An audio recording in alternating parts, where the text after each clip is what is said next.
রাত ৩টে নাগাদ অসুস্থ মিস্টার ম্যাডিংয়ের অবস্থার দ্রুত অবনতি হয়। মিসেস ম্যাডিং উদ্বিগ্ন হয়ে আবার ডাক্তারের বাড়িতে যান। বাড়ির কম্পাউন্ডে ঝোপের আড়ালে একটা লোককে তিনি দেখতে পান। মিসেস ম্যাডিংয়ের ধারণা, লোকটা নিশ্চয়ই আর্থার মর্টন। যাই হোক, এ ব্যাপারে আর মাথা ঘামিয়ে লাভ নেই, বরং বাড়ির কাছে গিয়ে দেখি। আরে, এখনো পড়ার ঘরের সেই আলোটা একই রকম ভাবে জ্বলছে। মিসেস ম্যাডিং বহুবার দরজায় ধাক্কা দিলেন এবং জানালায় টোকা দিলেন। ডক্টর লানা, ডক্টর লানা। কিন্তু ডাক্তারের সাড়া পাওয়া গেল না। তখন বাধ্য হয়েই জানলার কাঠের ফ্রেম ও পর্দার মাঝে এক জায়গায় একটু ফাঁকা পেয়ে ঘরের ভেতরটা দেখার চেষ্টা করলেন মিসেস ম্যাডিং। দেখছি ঘরের মাঝখানে একটা বড় বাতি জ্বলছে। টেবিলের ওপর ডাক্তারের বইপত্র যন্ত্রপাতি ছড়ানো। আরে, এ তো ঘরের মেঝের উপর একটা ময়লা সাদা দস্তানা পড়ে আছে। না না, এই তো চোখ শুয়ে গেছে। এ যে দস্তানা নয়, আসলে একটা মানুষের হাত, আর মানুষটা মেঝের ওপর নিশ্চল পড়ে আছে। কি সর্বনাশ! তবে কি ডক্টর লানা? কিছু অন্যরকম ঘটেছে বুঝতে পেরে তিনি মেন দরজায় গিয়ে বেল বাজালেন। কিছুক্ষণের মধ্যেই মার্থা এসে দরজা খোলে। তারপর মিসেস ম্যাডিংকে দেখে মার্থা ভূত দেখার মতন চমকে উঠে বললেন, মিসেস ম্যাডিং, এত রাতে আপনি? মার্থা, শিগগির চলো, ডাক্তারের অপারেশনের ঘরে সাংঘাতিক কিছু ঘটেছে। কি বলছেন কি? হ্যাঁ, ঠিক বলছি। আমার হাজবেন্ডের শরীর ভীষণ খারাপ হওয়াতে আমি ডক্টর লানার কাছে আসি। আর তারপর, নাও নাও, তাড়াতাড়ি চলো।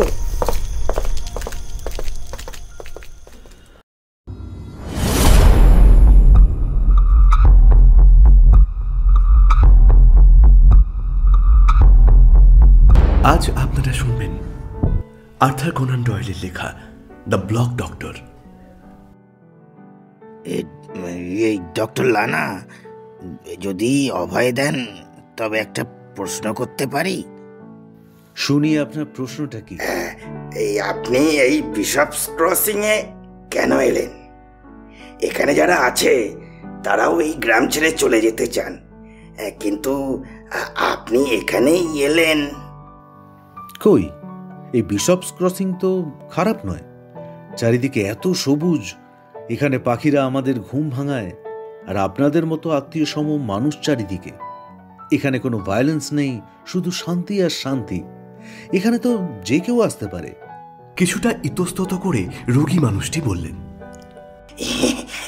না মানে আপনার বাড়ি কোথায় ডাক্তারবাবু? এটা সবাই জানে যে আপনি গ্লাসগো শহর থেকে বিশেষ সম্মানের সঙ্গে ডাক্তারি পাস করেছেন, কিন্তু এই নিন আপনার প্রেসক্রিপশনটা। ওষুধগুলো কিন্তু সময় মতন খাবেন। এবার আমাকে নেক্সট পেশেন্ট দেখতে হবে। নেক্সট। আচ্ছা আচ্ছা আচ্ছা, ঠিক আছে। লোকটি ভাব বুঝতে পেরে চেয়ার ছেড়ে উঠে ধীর পায়ে বেরিয়ে গেলেন। এই হচ্ছেন ডক্টর অ্যালোয়সিয়াস লানা। নিজেকে যেন খোলসের মধ্যেই রাখতে ভালোবাসেন। এমনিতে বোঝা যায় যে তিনি বিদেশি, সম্ভবত স্প্যানিশ।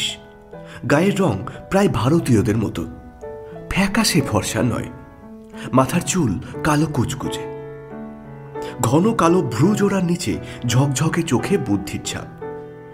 অভিজাত ব্যবহার ও চলাফেরা দিয়ে উনি সকলের দৃষ্টি আকর্ষণ করেন অতি সহজেই। এলাকার মানুষ তাকে কালো ডাক্তার বলেই উল্লেখ করে। প্রথম দিকে মজা করে বলতো, পরে অবশ্য সম্মান দেবার জন্য বলে। ডক্টর লানা মেডিসিন এবং সার্জারি দুটোতেই ছিলেন সমানভাবে দক্ষ। এমনকি লিভারপুলের মস্ত বড় শহরের নামী ডাক্তারদের ছাড়িয়ে তাঁর নাম ছড়িয়েছিল দিকবিদিকে।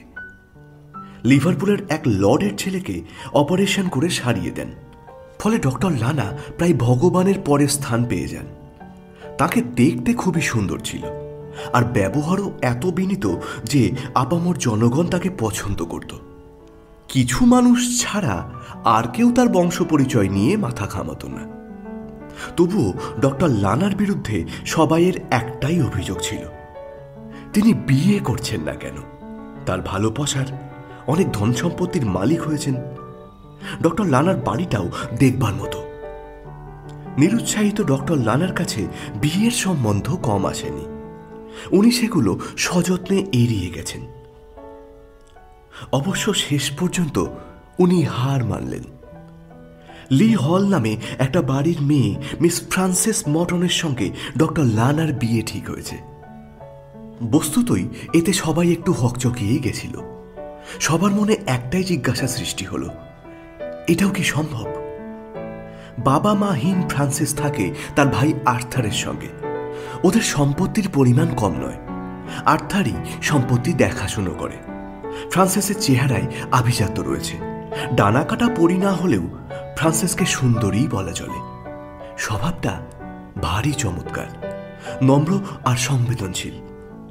ডক্টর লানা একটা পার্টিতে ওকে দেখেন, আর যেই ওর সঙ্গে কথা বলেন। তারপর যা হয়, একে অপরকে পছন্দ হলো। তারপর কিছুদিন মেলামেশার পরেই এই বিয়ের প্রস্তাব। Francis, will you marry me? Francis কেমন লাজুক হয়ে যান, বলেন, যদি তোমার তাড়া থাকে তবে আমার ভাই আর্থারের সাথে কথা বলো। বলেই কফি কাপের আড়ালে ফ্রান্সিস তার লাজুক মুখ লুকোনোর চেষ্টা করলেন। বুঝলাম, বিড়ালের গলায় ঘন্টাটা আমাকেই বাঁধতে হবে। তাই সই, আমি তোমার ভাইয়ের কাছে গিয়ে তোমাকে চেয়ে নেব। যদি না দেয়? বোঝাবো। তাতেও যদি না দেয়? তবে তবে তোমাকে আমি ছিনিয়ে নেব। তাছাড়া এসব কথা আসছে কেন? আমি তো দেখতে শুনতে খারাপ নই। গায়ের রংটা একটু কালো, এই যা। আমার সামাজিক স্বীকৃতি আছে। সবাই বলে আমার ডাক্তারিতে জাদু আছে। ভালো বাড়ি আছে, I have lot of money. তবে কেন কেন এই অপ্রাসঙ্গিক ভয়ের কথা বলছো? ফ্রান্সিস চুপ করে থাকেন। তার লাজুক ভাব কেটে গেছে, তার ভ্রু কুঁচকে গেছে। সেটা লানার চোখ এড়ায়নি। ফেব্রুয়ারি মাসে ঠিক হলো যে আগস্ট মাসে বিয়ে হবে। ডাক্তারের বয়স 37 এবং ফ্রান্সিসের বয়স মাত্র 24 হলেও সব মিলিয়ে ওদের জুটিটা ভালোই হয়েছে বলে সবার ধারণা। 3রা জুন আর্জেন্টিনার বুয়েন্স আইরেস থেকে ডক্টর লানার নামে একটা খামে ভরা চিঠি এলো। পোস্টমাস্টারের মনে হলো খামের উপর ঠিকানাটা কোনো পুরুষের হস্তাক্ষর। এই প্রথম ডক্টর লানার নামে বিদেশ থেকে কোনো চিঠি এলো। তাই পোস্টমাস্টার নিজেই সেই চিঠি ডক্টর লানাকে দিতে তার বাড়ি গেলেন। ডক্টর লানার সঙ্গে দেখা করে বললেন, ডাক্তার, আপনার নামে আর্জেন্টিনার বুয়েন্স আইরেস থেকে একটি চিঠি এসেছে। এই প্রথম কারো চিঠি আপনার নামে এলো, তাই নিজেই দিতে এলাম। অন্য কারো হাতে দিলে যদি এটা আপনার কাছে কোনোভাবে না পৌঁছই। আমার নামে চিঠি? ডক্টর লানা অবাক হলেন। তারপর পোস্টমাস্টারের হাত থেকে চিঠিটা খুব সাবধানে নিলেন। চিঠিটাকে দেখার আগেই বললেন, থ্যাঙ্কস। মানে আমরা জানি আপনার কেউ নেই, কিন্তু এই চিঠি আসলে আমি কৌতূহল চেপে রাখতে না পেরে নিজেই চলে এসেছি। এই চিঠি কি আপনার কোনো আত্মীয় পাঠিয়েছেন? পোস্টমাস্টারের কথায় ডক্টর লানা স্বভাবতই একটু বিরক্ত হলেন, কিন্তু নিজেকে যতটা সম্ভব স্বাভাবিক রেখেই বললেন, আপনার সঙ্গে অন্য কোনো দিন বসা যাবে, তখন না হয় কথা হবে সব। এখন বুঝতেই পারছেন পেশেন্টরা আমার জন্য অপেক্ষা করছেন। So now I need to go immediately. নমস্কার। পোস্টমাস্টার বেচারা হতাশ হলেন। তারপর অনিচ্ছা সত্ত্বেও চেম্বার থেকে বেরিয়ে এলেন। পরের দিন অর্থাৎ 4 জুন ডক্টর লানা ফ্রান্সিসদের বাড়িতে গেলেন। মিস ফ্রান্সিসের সঙ্গে বেশ খানিকক্ষণ কথাবার্তা চলল। তবে শেষের দিকে বেশ উত্তেজনাপূর্ণ কথাবার্তা হলো দুজনের মধ্যে। ফলে ডাক্তার বেশ উত্তেজিত অবস্থায় বাড়ি ফিরলেন। বাড়িতে এসেই উনি নিজেকে আলাদা করে ফেললেন।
ডাক্তারের বাড়িতে কাজ করতেন দুই মহিলা, মার্থা এবং মেরি।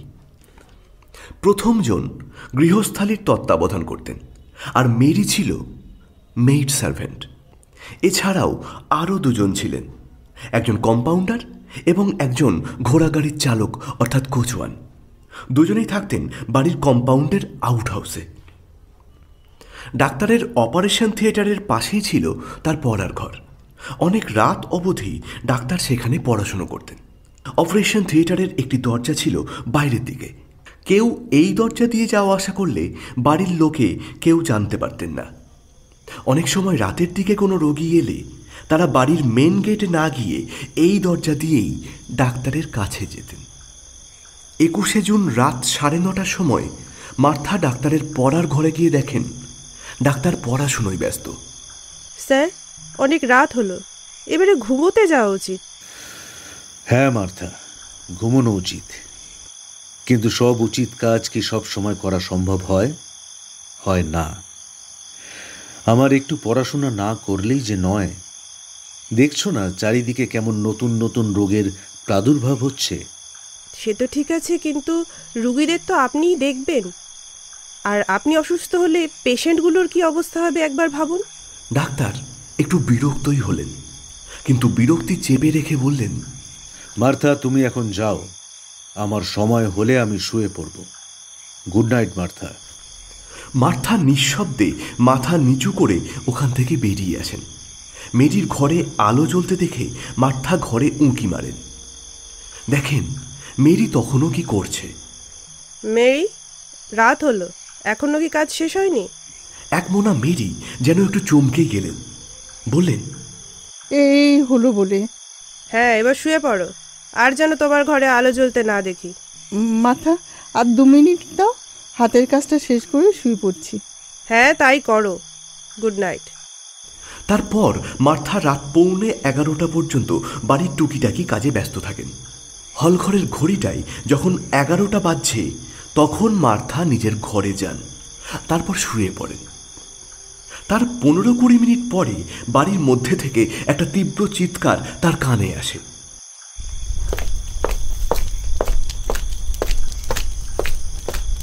সাথে সাথে ড্রেসিং গাউন পরে মার্থা দৌড়ে যান ডাক্তারের পড়ার ঘরের দিকে। ঘরের দরজায় তিনি টোকা দিলে ভেতর থেকে আওয়াজ আসে। কে? স্যার, আমি মার্থা। তুমি এখনই নিজের ঘরে চলে যাও, আমাকে একটু শান্তিতে থাকতে দাও। কিন্তু স্যার, ওই চিৎকার কিসের? কি ভীষণ চিৎকার! আহ মার্থা, তোমাকে চলে যেতে বললাম না? যাও যাও, এক্ষুনি যাও। ঠিক আছে স্যার, আমি যাচ্ছি, তবে কোনো প্রয়োজন পড়লে আমাকে ডাকবেন স্যার, প্লিজ। হ্যাঁ, তাই করব, এখন যাও। এক প্রকার মার্থাকে তাড়িয়ে দিলেন ডক্টর লালা। কথাগুলো কর্কশ লাগলো, আর এই ধরনের কথা বলা ডাক্তারের স্বভাব বিরুদ্ধ হলেও মার্থার ধারণা কথাগুলো ডাক্তারেরই। গলার আওয়াজও তারই মনে হলো। সে যাই হোক, রাত 11:30 নাগাদ মার্থা নিজের ঘরে ফিরে আসে।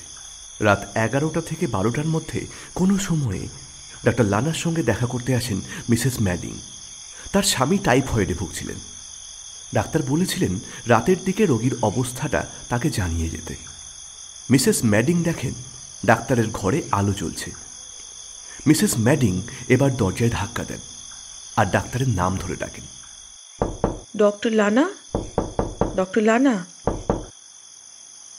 দেখছি ঘরের ভিতরে আলো জ্বলছে, কিন্তু ভিতর থেকে কোনো সাড়া শব্দ তো নেই। তবে হয়তো উনি কোথাও গেছেন। না, আর দাঁড়িয়ে থেকে লাভ নেই, কাল সকালে এসে রিপোর্টটা করে যাব। অগত্যা উনি গেটের দিকে পা বাড়ান, কিন্তু গেটের কাছে এসে দেখেন এক ছায়া মূর্তি সেই দিকেই এগিয়ে আসছে। ভাবলেন হয়তো ডাক্তারই ফিরছেন, কিন্তু অবাক বিস্ময়ে দেখলেন আগন্তুক আর কেউ নন, ফ্রান্সিস মর্টনের দাদা আর্থার মর্টন। আর্থারের হাবভাবে উত্তেজনা, হাতে একটা চাবুক। মিসেস ম্যাডিং এবার নিজেই তাকে জানালেন, ডক্টর লানা মনে হয় বাড়িতে নেই, আমিও ফিরে যাচ্ছি। আর্থার কর্কশ্বরে বলে উঠলেন, ঘরে যখন আলো জ্বলছে তখন কোনো না কোনো সময় তো ফিরবেনই, আমি অপেক্ষা করব। আর হ্যাঁ, আমাকে ইনফরমেশন দেওয়ার জন্য ধন্যবাদ। মিসেস ম্যাডিং এমন অদ্ভুত ব্যবহার দেখে অবাক হয়ে কিছুক্ষণ দাঁড়িয়ে তারপর গেট দিয়ে বেরিয়ে নিজের বাড়ি চলে যান। রাত 3টে নাগাদ অসুস্থ মিস্টার ম্যাডিংয়ের অবস্থার দ্রুত অবনতি হয়। মিসেস ম্যাডিং উদ্বিগ্ন হয়ে আবার ডাক্তারের বাড়িতে যান। বাড়ির কম্পাউন্ডে ঝোপের আড়ালে একটা লোককে তিনি দেখতে পান। মিসেস ম্যাডিংয়ের ধারণা, লোকটা নিশ্চয়ই আর্থার মর্টন। যাই হোক, এ ব্যাপারে আর মাথা ঘামিয়ে লাভ নেই, বরং বাড়ির কাছে গিয়ে দেখি। আরে, এখনো পড়ার ঘরের সেই আলোটা একই রকম ভাবে জ্বলছে। মিসেস ম্যাডিং বহুবার দরজায় ধাক্কা দিলেন এবং জানালায় টোকা দিলেন। ডক্টর লানা, ডক্টর লানা। কিন্তু ডাক্তারের সাড়া পাওয়া গেল না। তখন বাধ্য হয়েই জানলার কাঠের ফ্রেম ও পর্দার মাঝে এক জায়গায় একটু ফাঁকা পেয়ে ঘরের ভেতরটা দেখার চেষ্টা করলেন মিসেস ম্যাডিং। দেখছি ঘরের মাঝখানে একটা বড় বাতি জ্বলছে। টেবিলের ওপর ডাক্তারের বইপত্র যন্ত্রপাতি ছড়ানো। আরে, এ তো ঘরের মেঝের উপর একটা ময়লা সাদা দস্তানা পড়ে আছে। না না, এই তো চোখ শুয়ে গেছে। এ যে দস্তানা নয়, আসলে একটা মানুষের হাত, আর মানুষটা মেঝের উপর নিশ্চল পড়ে আছে। কি সর্বনাশ! তবে কি ডক্টর লানা? কিছু অন্যরকম ঘটেছে বুঝতে পেরে তিনি মেন দরজায় গিয়ে বেল বাজালেন। কিছুক্ষণের মধ্যেই মার্থা এসে দরজা খোলে। তারপর মিসেস ম্যাডিংকে দেখে মার্থা ভূত দেখার মতন চমকে উঠে বললেন, মিসেস ম্যাডিং, এত রাতে আপনি? মার্থা, শিগগির চলো, ডাক্তারের অপারেশনের ঘরে সাংঘাতিক কিছু ঘটেছে। কি বলছেন কি? হ্যাঁ, ঠিক বলছি। আমার হাজবেন্ডের শরীর ভীষণ খারাপ হওয়াতে আমি ডক্টর লানার কাছে আসি। আর তারপর, নাও নাও, তাড়াতাড়ি চলো। টেবিলের পাশেই জানলা থেকে একটু দূরে ডক্টর লানা চিত হয়ে পড়ে রয়েছে। মার্থা তাই দেখে চিৎকার করে ওঠে, ও মাই গড, ও মাই গড! ডাক্তারের দেহের কাছে এগিয়ে মার্থা ডাক্তারকে ভালোভাবে দেখে বললেন, দেখেছেন মিসেস ম্যাডিং, ডাক্তার লানার মুখে, ঘাড়ে কালশিটে পড়া আঘাতের চিহ্ন আছে। ও চোখের ওপরেও আঘাত লেগেছে মনে হচ্ছে। মুখ চোখে ফোলা ভাব দেখে মনে হচ্ছে ডাক্তারকে কেউ শ্বাসরোধ করে মেরেছে। অন্তত ডাক্তারের কাছে যতটুকু যা শিখেছিলাম আমার তো তাই মনে হচ্ছে। মিসেস ম্যাডিং বললেন, দেখো মার্থা, ডক্টর অ্যাপ্রন পরে আছেন, পায়ে কাপড়ের চটি। দেখো দেখো, চটি জোড়া কিন্তু পরিষ্কার, তাতে কোনো ময়লা লেগেনি। অথচ কার্পেটের উপর কাদামাখা বুট জোড়ার ছাপ। এর অর্থ কি হতে পারে বলো তো? কি আবার হবে? স্পষ্ট বোঝা যাচ্ছে এটা খুনেরই বুট জোড়া। Mary, Mary! হন্তদন্ত হয়ে ছুটে এসে মেরি বলে, আমাকে ডাকছিলে মার্থা? ও মাই গড! শান্ত হও মেরি, শান্ত হও। তোমাকে একটা কাজ করতে হবে। যাও, কোচওয়ানকে ডেকে তোলো। ওকে নিয়ে তুমি পুলিশে খবর দাও। উত্তেজিত মেরি কিছু না বলে উদ্ভ্রান্তের মতো ছুটে বেরিয়ে যায় ডাকতে ডাকতে। কোচওয়ান, কোচওয়ান, তাড়াতাড়ি গাড়ি বার করো, থানায় যেতে হবে।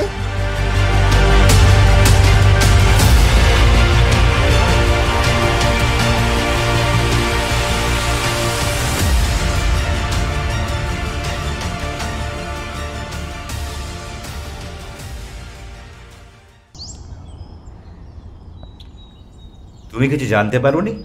পুলিশ অফিসারের প্রশ্ন শুনে কোচওয়ান বলল, না স্যার, কিছুই জানতে পারিনি। সন্ধ্যের সময় ডাক্তারবাবুকে বাড়িতে নিয়ে আসার পর উনি আমাকে ছুটি দিয়ে দেন। তারপর ডাক্তার লানাকে কোথা থেকে নিয়ে এসেছিলে? উনি এক পেশেন্ট দেখতে গিয়েছিলেন। আর কোথাও যাওনি তো? না স্যার, এখন তো ডাক্তারবাবু রুগী দেখা ছাড়া আর কোথাও যেতেন না। আগে অফিসার কোচওয়ানের মুখের দিকে সন্দিগ্ধ দৃষ্টিতে তাকিয়ে জানতে চান, আগে কি? মানে আগে মিস ফ্রান্সিস মর্টনের বাড়ি যেতেন প্রায় প্রতিদিন, কিন্তু গত 1 মাস আর উনি ওদিকে যান না। ফ্রান্সিস মর্টন, আচ্ছা তুমি যাও। এরপর পুলিশ অফিসার কম্পাউন্ডারের জবানবন্দি নিলেন। আচ্ছা, আপনি তো ওনার নিত্যদিনের সঙ্গী, আপনি নিশ্চয়ই বলতে পারবেন। আচ্ছা, ওনার কোনো শত্রু আছে? ডক্টর লানাকে সকলে ভালোবাসে, শ্রদ্ধা করে। বেশিরভাগ মানুষের কাছে উনি ভগবান। অমন মানুষের শত্রু? না না, এ কী করে সম্ভব? কিন্তু স্যার, কিন্তু কি? আমি শুনেছি মিস ফ্রান্সিস মর্টনের ভাই আর্থার মর্টন কোনো কারণে ডাক্তার লানার উপরে ক্ষেপে গেছেন। তবে এটা খুন পর্যন্ত এগোবে, এটা যেন মানা যাচ্ছে না। আবার সেই মর্টন? আচ্ছা, আপনি ওনাকে শেষ কখন দেখেন? উনি সন্ধ্যে 8:30 পর্যন্ত রুগী দেখেন, তারপরে সব কিছু গুছিয়ে নিতে ধরুন 8:40। ঠিক আছে, আপনি যান। সবকিছু দেখে শুনে পুলিশ এই সিদ্ধান্তে এলো যে এই অপারেশনের ঘরের দরজা দিয়েই খুনি ঘরে ঢুকেছিল লোকচক্ষুর আড়ালে। তারপর ঠান্ডা মাথায় কাজ ছেড়ে আবার যেমন লুকিয়ে এসেছিল তেমনি লুকিয়েই পালিয়ে গেছে। আঘাত যেভাবে করা হয়েছে আর জুতোর ছাপ যেমন, তা দেখে মনে হয় খুনি অবশ্যই একজন পুরুষ। এরপর পুলিশ মার্থাকে জিজ্ঞাসাবাদ করে। আচ্ছা মিস মার্থা, কোনো জিনিস কি চুরি গেছে? ঘরের ভেতর থেকে কোনো কিছুই চুরি যায়নি অফিসার। এমনকি ডাক্তারের সোনার ঘড়িটাও তার পকেট থেকেই তো আপনারা পেলেন। তবে মিসিং বলতে যদি হয়, তবে একটা ছবি। পুলিশ অফিসার বিস্মিত হয়ে জানতে চাইলেন, ছবি? কার ছবি? ফ্রান্সিস মর্টনের একটা ছবি। এই ঘরেই থাকতো, সেই ছবিটা নেই। আর মেজের ওপর সবুজ রঙের যে চোখ ঢাকা একটা পেঁয়াজ পড়ে আছে, ওটা কার? ঠিক বলতে পারবো না, তবে এটা ডাক্তারের জিনিসই হতে পারে। যদিও আমি কিন্তু এটা আগে কখনো দেখিনি। সমস্ত সন্দেহ গিয়ে পড়ল একজনেরই উপর, আর্থার মর্টন, এবং পুলিশ তাকে গ্রেপ্তার করল। আর্থারের বিরুদ্ধে প্রত্যক্ষ প্রমাণ না থাকলেও আনুষঙ্গিক প্রমাণ সাংঘাতিক। বোনের সঙ্গে ডক্টর লানার বিচ্ছেদ হওয়ার পর আর্থারের প্রতিশোধ নেবার হুমকি অনেকেই শুনেছে। পুলিশের অনুমান, চাবুক হাতে রাত 11টায় আর্থার ডাক্তারের ঘরে ঢোকেন। সেই সময় ভয়ে বা রাগে ডাক্তার চেঁচিয়ে ওঠেন।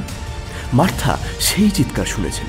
তারপর আর্থার ও ডাক্তারের মধ্যে বাকবিতণ্ডা এমন পর্যায়ে পৌঁছয় যে আর্থারের আঘাতে ডাক্তারের মৃত্যু হয়। ময়নাতদন্তের রিপোর্টে জানা যায় যে ডাক্তারের হার্টের রোগ ছিল। কম্পাউন্ডার পুলিশকে জানালেন, স্যারের হার্টের রোগ ছিল? কই, আমি তো শুনিনি। সারাক্ষণ আমি ওনার কাছেই থাকতাম।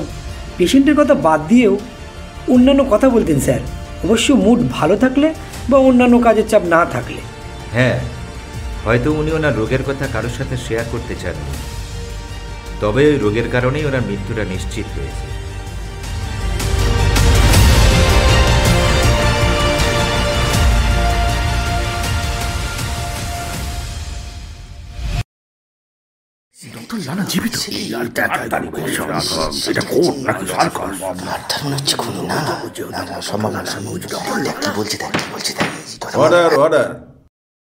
মৃত্যুটা নিশ্চিত দেখেই খুনি আর্থার সিদ্ধান্ত নেয় বোনের ছবিটা ফ্রেম থেকে ছিঁড়ে নিয়ে কম্পাউন্ডে ঝোপঝাড়ের পাশ দিয়ে লুকিয়ে বাড়ি চলে যাবে, এবং তাই করে। সরকার পক্ষের উকিল ঘটনাটা এইভাবে সাজিয়েই তার বক্তব্য রাখলেন। অবশ্য আর্থারের সপক্ষেও কিছু তথ্য ছিল।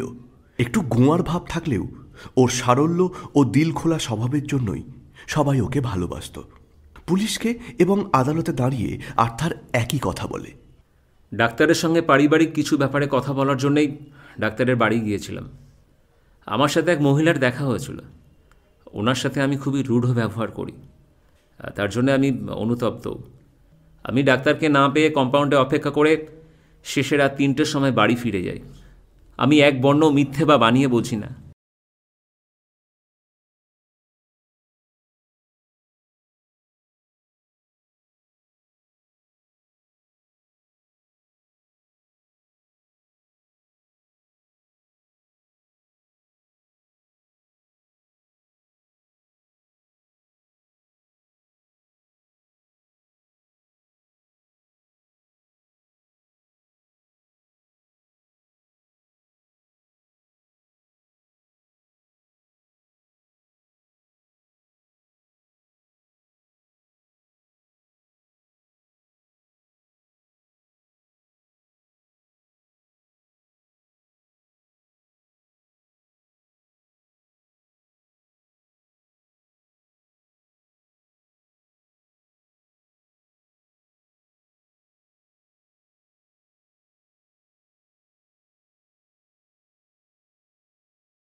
শেষ।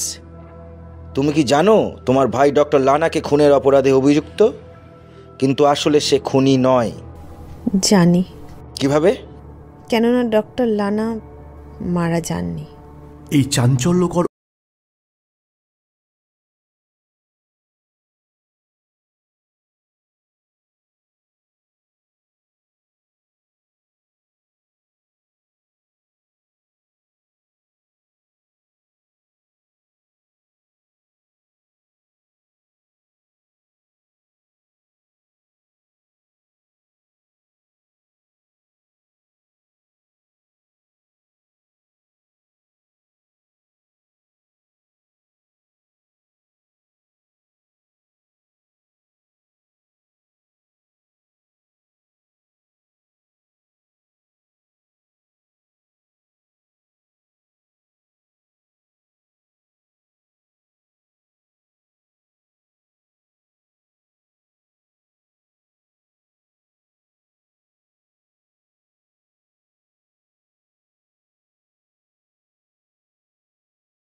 ডক্টর লানা আবার থাকতে শুরু করলেন তার হঠাৎ ছেড়ে যাওয়া বিশপস ক্রসিংয়েই। আর্থার বুঝতে পারলেন আর্নেস্টের কারণেই ডাক্তারের সঙ্গে তার বোন ফ্রান্সিসের ছাড়াছাড়ি হয়ে গিয়েছিল। এর ফলে আর্থারের সঙ্গে ডাক্তারের পুরনো সহজ সম্পর্ক আবার গড়ে উঠল। এর কিছুদিন পরেই মর্নিং পোস্ট কাগজে ব্যক্তিগত কলমে নিম্নোক্ত খবর অনেকেরই চোখে পড়েছিল। গত 19শে সেপ্টেম্বর বিশপস ক্রসিং চার্চে রেফারেন্ট স্টিফেন জনসনের পৌরোহিত্যে আর্জেন্টিনার প্রাক্তন বিদেশমন্ত্রী ডন অ্যালফ্রেডো লানার পুত্র অ্যালোয়সিয়াস জেভিয়ার লানার সঙ্গে লি হল নিবাসী স্বর্গীয় জেমস মর্টনের একমাত্র কন্যা ফ্রান্সিস মর্টনের শুভ বিবাহ সুসম্পন্ন হয়েছে।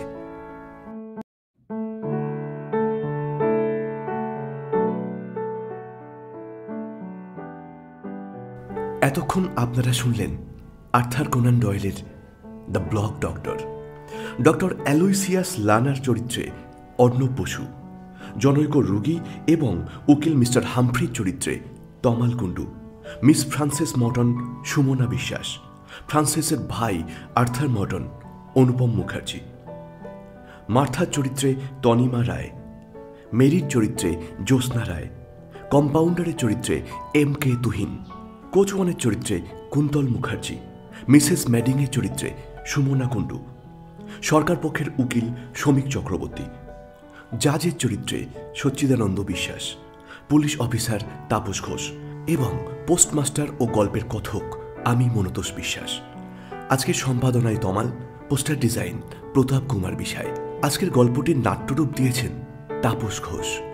যদি গল্পটি আপনাদের ভালো লেগে থাকে তাহলে অবশ্যই লাইক করবেন, শেয়ার করবেন এবং সাবস্ক্রাইব করতে ভুলবেন না আমাদের official YouTube channel down mystery lane.